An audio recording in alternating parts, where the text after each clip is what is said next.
Fala pessoal, tudo bem com vocês? Aqui é o Jafate Mil e vamos falar de Brasileirão de 2023, né?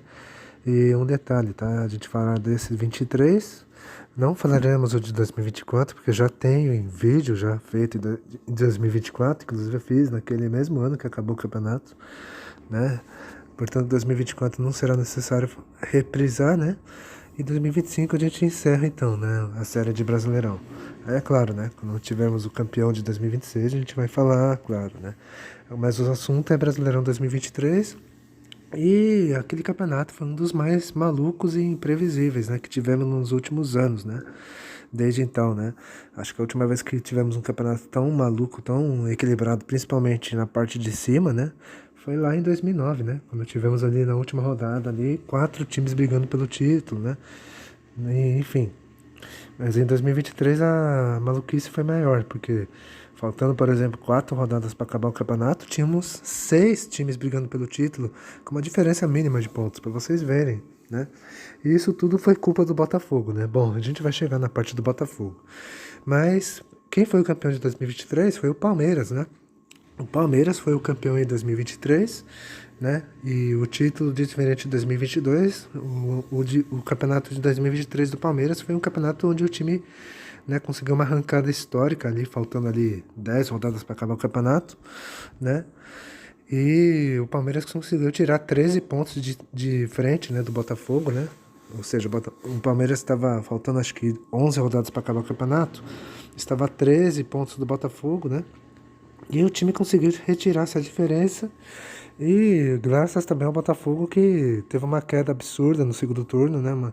Uma das maiores pipocadas que nós tivemos em um time que era líder, quase campeão e entrega assim de bandeja, sabe? Então, enfim. E o Palmeiras só conseguiu a façanha também porque o time se uniu, né? Na reta final ali, o menino Endrick virou um garoto decisivo do Palmeiras, né? E fora que o Palmeiras estava um pouco mais fragilizado, né, em relação a 2022, porém ainda sempre forte e competitivo, né, o estilo Abel Ferreira, né, coração, cabeça fria, coração quente, enfim. E o Palmeiras, né, começou o campeonato ali, né, agora começando a trajetória, né, o Palmeiras começou o campeonato sempre ali entre os primeiros e tal, mas nunca chegou a ser líder, né. O Botafogo começou muito bem, né, chegou a abrir vantagem e tal, mas o Palmeiras sempre se manteve ali, entre os 4, entre os 5 ali. Teve um momento de oscilação, né? No meio do campeonato ali, porque o Palmeiras foi eliminado na Copa do Brasil e depois, lá em outubro, caiu na Libertadores, né? E o Palmeiras chegou em alguns momentos a ficar em quinto lugar.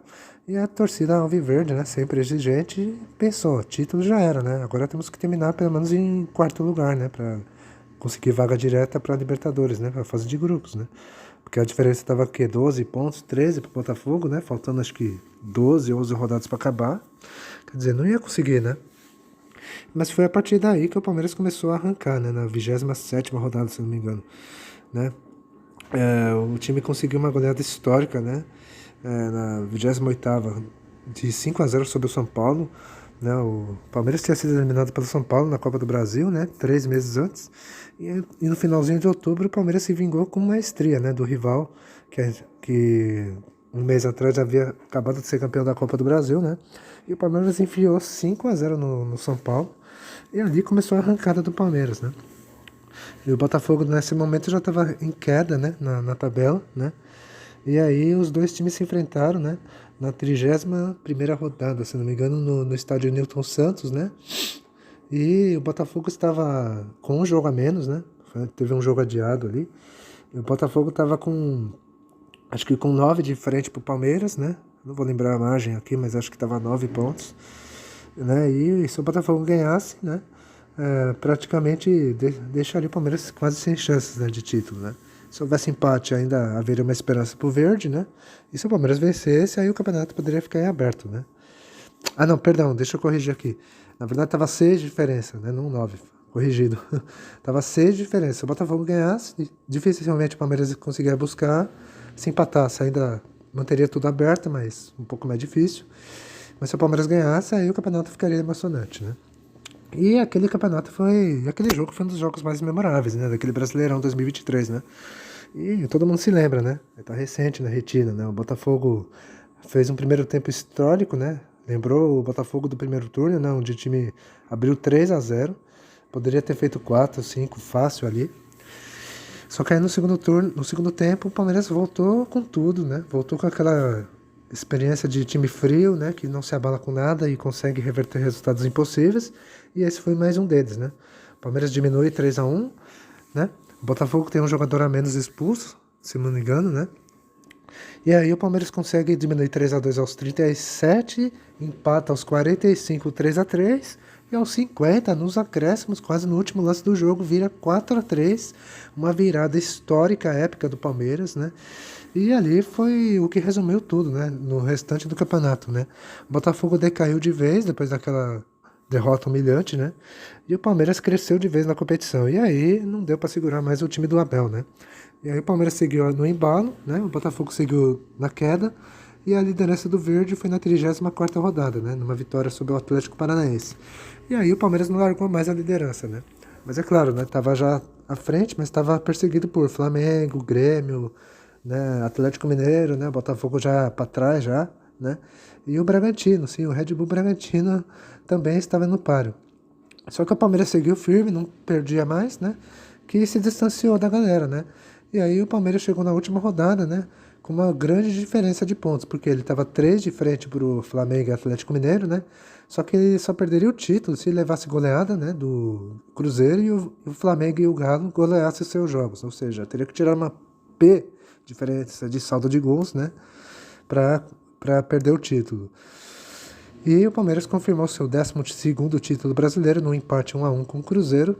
E assim o título foi merecido, né? Um título onde ninguém dava nada para o Palmeiras. Parecia que seria um ano, né, onde o time só se resumiria ao título paulista, né? Mas não foi bem assim, né? O Palmeiras conseguiu uma arrancada histórica, né? Uma das maiores arrancadas em pontos corridos, né? E esse título, o Palmeiras, né, foi um dos últimos, né, do título brasileiro. E foi um título merecido, né? Porque o Palmeiras soube crescer na hora certa ali, soube aproveitar os vacilos dos rivais, né, na disputa pela taça, e o campeonato ficou em boas mãos, né? Agora eu vou falar, né, do time base do Palmeiras que foi o campeão, né? Era o Everton no gol, né? A defesa era Gustavo Gomes, Murilo e mais um ali que não... Pera aí. Bom, tirando o branco aí, corrigindo, o Everton, né? Gustavo Gomes, Murilo e Luan, né? A defesa do Palmeiras jogou com 3 zagueiros na reta final, né? E o meio campo, né? Mike e Piquerez nas alas, né? E aí o meio formado por Zé Rafael, Richard Rios e Rafael Veiga. E no ataque, né? Hendrick e Breno Lopes, né? Às vezes entrava o Rony no lugar do Breno Lopes. E o Abel, né? Era o técnico desse time. Agora vocês vão ficar, né, com os gols que deram o título ao Palmeiras, né, no jogo contra o Cruzeiro do Mineirão. E a gente volta para falar da surpresa, decepção e os 4 que caíram. Roda aí.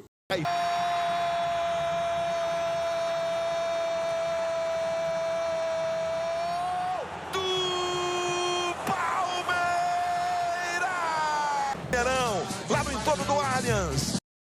Bom, depois a gente falar dessa arrancada histórica do Palmeiras, vamos falar de quem surpreendeu, quem decepcionou e quem caiu. Começando pela surpresa, que foi o Bragantino, né? O Red Bull Bragantino, né? E foi a melhor campanha do Massa Bruta, né? Na era dos pontos corridos, né? Desde que ele subiu, né? Em 2020. O Braga terminou em sexto, né? Na classificação geral e voltou para a Libertadores, né? O Braga tinha conseguido a vaga, né? Em 2021, né? E jogou em 2022 e conseguiu a vaga para pré-Libertadores de 24. O Bragantino começou o campeonato meio oscilando, né? O time ficou mais no meio da tabela ali e tal. Mas depois, né? Perto do fim do turno e no restante do segundo turno, o Bragantino ficou sempre entre os 6 primeiros ali, né? Chegou a bater, né? Os times ali que estavam no G6 e tal, né? Como o Palmeiras, né? O Grêmio, né? Empatou com o Botafogo, né? Enfim, goleou o Flamengo, né? Isso no primeiro turno, enfim. E o Bragantino, né? E num certo momento ali na reta final do campeonato, chegou a sonhar com o título brasileiro, né? Não chegou a ser líder, é verdade, mas brigou pelo título, né? Na parte final ali do campeonato.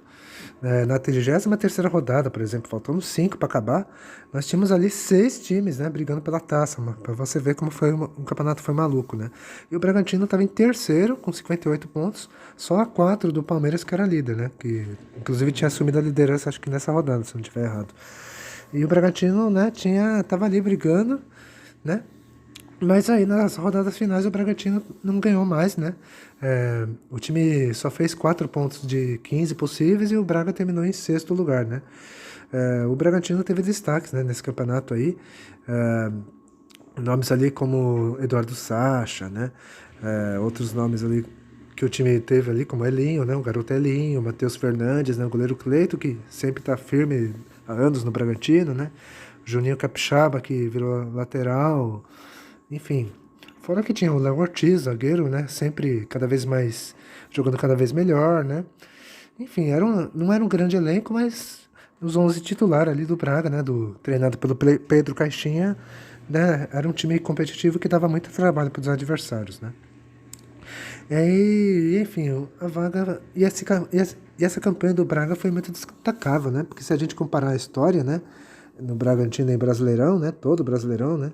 Desde quando ele era um nome antigo, né? Foi uma das melhores campanhas desde 91, né? Que o time foi vice-campeão, né? Aí o time teve um certo destaque em 92, né? E aí depois em 95, né? Quando ficou, acho que em sexto, né? Depois disso nunca mais o Braga se destacou, né? Só voltou em 2020. E esse podemos dizer que foi uma das melhores campanhas, né? Do Bragantino, enfim. Agora vamos falar das decepções, né? E agora vamos falar de Botafogo, Corinthians e Vasco, né? Os que decepcionaram. E começando por ele, claro, o Botafogo, né? O Botafogo conseguiu uma das maiores pipocadas na história dos pontos corridos, né? O Botafogo fez um primeiro turno histórico ali. O time fez 47 pontos só no primeiro turno. Terminou só com uma derrota. Estava ali, acho que estava 12 de frente para o segundo colocado. E, se não me engano, a 14 ou 15 do Palmeiras, né, que seria o campeão. Ou seja, todo mundo acreditava que o Botafogo, depois de 28 anos de espera, iria, enfim, sair da fila, né, e ganhar um título expressivo, né, ganhar o Brasileirão. E o time estava competitivo, né, estava forte ali, ganhando jogos, né, tanto em casa como fora, enfim. E o Botafogo estava em vias de que seria campeão, né. Só que tudo isso começou a mudar a partir do segundo turno, né? Porque a queda começou bem antes, né? O Luiz Castro, que era o técnico, aceitou uma proposta do Al Nassr da Arábia, né? E ele foi para lá. Aí a diretoria apostou em Bruno Lage, né? Até antes dele chegar, se não me engano, o Cláudio Caçapa assumiu ali por 4 jogos, manteve ali o time. Depois veio o português, né? O Bruno Lage. Só que o Lage não deu jeito, né? Não deu liga, ele se desentendeu com jogadores, com alguns membros ali e tal. Foi demitido ali após um empate com o Goiás. O elenco era curto, né? O time titular era muito bom, era competitivo, mas o banco não tinha nível, né? Enfim, e fora isso, o psicológico do time era pequeno demais, né? Um exemplo mesmo é as viradas idiotas, né? Vamos dizer assim, que ele tomou, né? O Botafogo no segundo turno, né? Na reta final ali, depois dos 40 do segundo tempo, por exemplo, né? Enfim, o Botafogo estava, né, de quase campeão a um segundo turno de pesadelo, né? O time, em 19 jogos do segundo turno, só ganhou 5, quer dizer, uma campanha de rebaixado praticamente, né? E a queda foi livre, né? De líder, o Botafogo perdeu posições, viu o Palmeiras ser líder, né? E ainda terminou fora do G4, que era o grupo que classifica os 4 direto para a fase de grupos. O Botafogo terminou em quinto, né? Quer dizer, e foi vergonhoso, né? Outros vexames que eu posso citar aqui, além do 4-3 pro Palmeiras, né? Foi outro 4-3 que o Botafogo levou do Grêmio, né? Tipo, o Botafogo ganhava de 3-1 e tomou de 4-3 do Grêmio, do Luizito Soares. Na 36ª rodada, contra o Coritiba já rebaixado no Couto, o Botafogo estava ganhando aos 50 do segundo tempo com um pênalti ali. E quando todo mundo achava que o jogo ia acabar, o Coritiba deu a saída, foi para o ataque e empatou logo em seguida. Quer dizer, para você ver como o psicológico do time era horrível, né? E essa foi uma das maiores pipocadas, né? De um time que era líder, que parecia que ia ser campeão e perdeu o título, deu de bandeja, né? Para os outros, né? E quem aproveitou bem foi o Palmeiras, enfim. Agora vamos falar dos outros que decepcionou, né? Começando pelo Corinthians, né? O Corinthians fez um campeonato difícil em 2023, né? Foi um ano complicado no Corinthians, né? Em todo ano o Corinthians teve 4 técnicos, né? Começou com o Lázaro, né? Fernando Lázaro, depois o Cuca assumiu por 2 jogos apenas e por conta de pressão da torcida, por coisas extra-campo, ele saiu. O Danilo chegou a ser interino do time e aí por fim chegou o Luxemburgo, né? Mas depois o Luxemburgo também não conseguia tirar mais do elenco e a diretoria apostou, né? E Mano Menezes, né? Um velho conhecido da torcida, né? E o 2023 do Corinthians foi para não ser rebaixado, né? A verdade é essa. O Corinthians sempre ficou entre os últimos ali, ou sempre frequentando o Z4, ou sempre fora, né? Enquanto isso, o Corinthians estava brigando até firme, até bem nas Copas, né? Que estava jogando, né? A Sul-Americana e a Copa do Brasil. Tanto que o Corinthians chegou até a semifinal dos dois, né?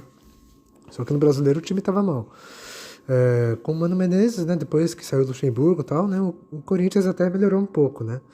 O time saiu das últimas posições ali, né, e terminou o campeonato em 13º lugar, quer dizer, não foi uma grande campanha, né, uma campanha fraca. Acho que talvez uma das piores campanhas do Corinthians em pontos corridos, assim, desde que foi rebaixado ali em 2007, enfim. E o Corinthians teve 2023 de poucas alegrias, né? Quem que salvou nesse time foi o Yuri Alberto, né? Que apesar de ter feito poucos gols, ele começou a mostrar, né? Que seria o goleador do time, né? Nos anos seguintes, né? O Renato Augusto, que mesmo veterano foi importante ali. O Cássio, né? Sempre importante no elenco do Corinthians. E o Romero na reta final, né? O Ângelo Romero. Quando o Corinthians estava em apuros ali no campeonato, o Romero começou a fazer uns gols ali decisivos, que fez com que o time se afastasse do rebaixamento, né? E terminasse o campeonato em 13º lugar. Enfim, não foi um ano histórico do Corinthians e, bom, se 2023 não foi bom, 2024 seria quase pior, né? Mas a gente, bom, eu já falei isso no vídeo de 2024, né? Já tem aí. Enfim, por fim, vamos falar do Vasco, né? O Vasco da Gama, né? O Vasco voltava à Série A depois de 2 anos, né? O Vasco tinha caído em 2020, ficou na Série B em 2021, subiu na Bacia das Almas em 2022. Em 2023 o Vasco estava com a SAF da 777 Partners e a torcida é eufórica, né? Acreditando que o Vasco poderia voltar aos bons tempos e tal. Mas tudo isso não passou de cilada desse grupo, né? E o Vasco se enfiou numa cilada daquelas, enfim, bom, tá recente aí, né? Todo mundo sabe da história. E o que se viu foi uma bagunça, né? O Vasco brigou sempre desde o começo do campeonato para não ser rebaixado, né? Primeiro turno do Vasco foi pífio, né? O time ficou na última posição e parecia que o Vasco voltaria para a Série B, né? Só que aí veio o Ramon Dias, né? E com ele o Vasco reagiu, né? O time mostrou força, né? Principalmente nos jogos em São Januário, né? E aos trancos e barrancos o Vasco foi reagindo ali e brigou até a última rodada para não ser rebaixado, né? E aí na última rodada, né? O Vasco encarou o Bragantino em casa, né? No São Januário lotado ali com mais de 20 mil pessoas. O Vasco precisava vencer o Bragantino, né? Para não depender de ninguém e torcer por tropeço do Santos, né? E deu certo, né? O Vasco fez a sua parte, venceu o Bragantino, né? Com um gol sofrido ali aos 37 do segundo tempo ali. Né? O Santos tropeçou, né? Só que o Bahia não, né? O Bahia também escapou. E o Vasco se salvou na última rodada, né? Para alívio da torcida Cruz Maltina, a já sofrida torcida vascaína. Enfim, né? Enfim, agora vamos falar, para encerrar logo o vídeo, né? Vamos falar dos 4 que caíram em 2023, né? Que foram o Santos, né? O Santos, Goiás, o Coritiba e o América Mineiro, né? Começando pelo Santos, né? Que foi o 17º. Pela primeira vez em sua história, né? Em 111 anos de história, das histórias mais gloriosas e ricas do futebol brasileiro e mundial, né? O time que revelou Pelé para o mundo, né? Enfim, o Santos conhecia, enfim, o sabor do rebaixamento e pela primeira vez em 2023, né? E caiu porque o time era fraco, né? O Santos tinha um time fraco em 2023. E aquela coisa, né, de erros de gestão e tal, que todo mundo sabe, e muitas trocas de técnico, né? O Santos começou com o Odair Helma, ele saiu, Paulo Turra assumiu, né? Ficou um tempo ali, depois saiu e veio o Diego Aguirre, né? Que até deu uma certa melhora no time, mas nada demais. E sem solução apostou no Marcelo Fernandes, o gordinho lá, o Marcelo Fernandes, o carequinha, enfim. Com o Fernandes o Santos até reagiu, né? Na reta final ali, mas o Santos conseguiu a proeza de cair quando tinha pouca chance de cair. Por quê? Na última rodada, né, o Santos estava em 15º lugar, né? O Vasco em 16º, o Bahia em 17º, né? E o Santos era o que menos tinha chance de cair, mesmo com a diferença sendo só de, acho que 2 pontos, ou 1 ponto pro 17º, não lembro direito. E o Santos encarava o Fortaleza, né, que acho que já estava com a vida feita no campeonato, né? Já estava garantido, não tinha mais chance de nada. E o Santos bastava vencer, né, para se garantir na primeira divisão. Se empatasse, aí teria que torcer, né, pro Bahia não ganhar o seu jogo, né, e pro Vasco também não ganhar, né. Aí tinha que ver, né, o saldo de gols, o número de vitória, enfim, fazer conta. Se perdesse, aí é claro, o Santos tinha que torcer para os dois de baixo não ganharem, né. E a pior hipótese aconteceu nessa última que eu acabei de falar, né? O Santos perdeu do Fortaleza, com gol ali aos 47 do segundo tempo, ali quase do meio campo, né? Se não me estiver errado. Onde o Santos já estava no desespero já, né? E Bahia fez a sua parte, o Vasco também, né? E assim o Santos conheceu o seu rebaixamento, né? O inédito rebaixamento do clube praiano. E o Santos foi pífio em 2023, né? O time teve a pior defesa do campeonato, acho que o pior saldo de gols também. E inclusive levou de 7 do Internacional, maior goleada que o Santos sofreu em brasileiros, repetindo aquele 7-1 do Corinthians em 2005, enfim. E o Santos, né, mostrou as fragilidades do elenco, né, desde o começo do ano e se arrastou até o fim, né. O time até se reforçou, né, durante a janela do segundo semestre, mas isso não foi o suficiente para evitar o pior momento da história do clube, enfim. Agora vamos falar do Goiás, né? Que foi o segundo rebaixado, né? Foi o antepenúltimo rebaixado, né? O Goiás, né? Ele subiu em 2021, em 2022 conseguiu se manter ali, né? Sempre tranquilo ali para não ser rebaixado, mas em 23, né? Com um time mais fraco do que 2022, o Goiás acabou rebaixado, né? Tanto que o time teve o pior ataque do campeonato, né? E aquilo que eu falo, né? Sempre que é rebaixados é aquele problema de gestão, né? Falta de dinheiro para montar elenco decente, muitas trocas de técnico, né? Muitas brigas internas, né? A torcida que protesta porque o time não ganha, enfim. Times rebaixados sempre tem esse detalhe, gente. Sempre assim, pode ver. E vou dar um exemplo aqui, ó. O Goiás teve 4 técnicos em 2023. Guto Ferreira, Armando Evangelista, Mário Henrique e Zé Ricardo. Quer dizer, não tem como, né? E nem a Serrinha, né? Que é um campo ali curto, né? Um campo complicado para os adversários jogar, né? Nem o Serrinha, né? Que é o campo onde o Goiás manda os jogos atualmente, adiantou, né? E o Goiás foi rebaixado, acho que na penúltima rodada, né? Perdendo do Grêmio e decretando a sua queda, enfim. Agora chegamos no penúltimo colocado, que foi o Coritiba, né? O Coritiba talvez montou um dos seus piores times da sua história, né? Muitos coxas brancas falam que esse foi o pior time do Coritiba, né? Nos últimos 10, 15 anos, né? O Coritiba tinha caído em 2020, né? Todo mundo se lembra. O time subiu em 2021. Em 2022 o Coritiba fez uma campanha para não cair, né? Se salvou. Mas em 23, né?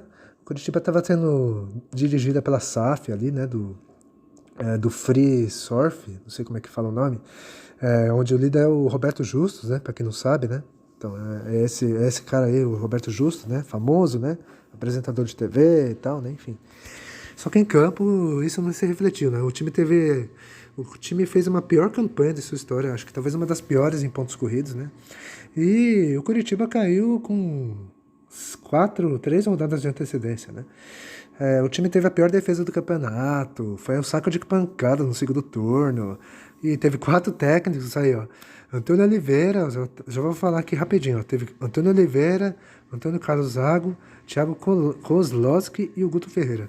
Ninguém fez milagre com esse time, ainda mais que era um time horrível, né? Horroroso, enfim. E isso foi fatal, né? Enfim. E por fim chegamos no Lanterna, né? O América Mineiro, né? O América que caiu, né? Fazendo só 28 pontos, né? Se não me engano. Ou 24, não lembro. E o América, depois de ter uns anos ali de glórias, né? Fez um 2021 histórico ali, conseguindo vaga para Libertadores, né? 2022 ali suave ali, né? Sem risco de cair, mas mostrando competitividade nas Copas, enfim. 2023 o Coelho falhou em tudo, né? Fracassou nas Copas, né? Lanterna isolado, né? E teve a pior defesa, depois do Coritiba, né? Teve a pior defesa da era dos pontos corridos, para vocês terem uma ideia. 81 gols sofridos, que foi um recorde negativo. Fora isso, o Coelho não ganhou nenhum jogo fora de casa. Teve a pior campanha fora de casa, ou seja, o América fez uma campanha de rebaixado, realmente, né? E o América, e a queda foi merecida, né? Porque o elenco já se mostrou frágil, né? Não se mostrou competitivo, né? Se nas Copas o time até demonstrou uma certa... conseguiu ir longe um pouco, né? Na Sul-Americana mesmo, a América chegou até aí um pouco longe, né? Na Copa do Brasil, o Coelho caiu nas quartas, né? Pra você ver, né? O time era copeiro em Copas, mas no Brasileiro isso não foi suficiente. Enfim, o América teve 3 técnicos, né? Teve o Wagner Mancini, depois, né? Ele saiu e entrou o Bustos, né? Fabiano Bustos, não deu certo. Aí ele na reta final já sem chances, né, de escapar, colocaram o Diego Giacomini.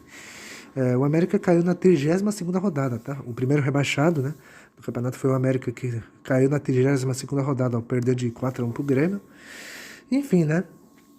E o América conseguiu, né, esse rebaixamento depois de 2 anos bons, né, de 21 e 22, enfim. Espero que tenham gostado, tá? O vídeo tá um pouco longo, é verdade, né? Mas tivemos que explicar melhor, porque 2023 foi um ano louco, né? No Brasileirão, enfim. Espero que tenham gostado, dê um like, compartilhe o vídeo, comentem. É isso, eu vou ficando por aqui e até a próxima. Falou!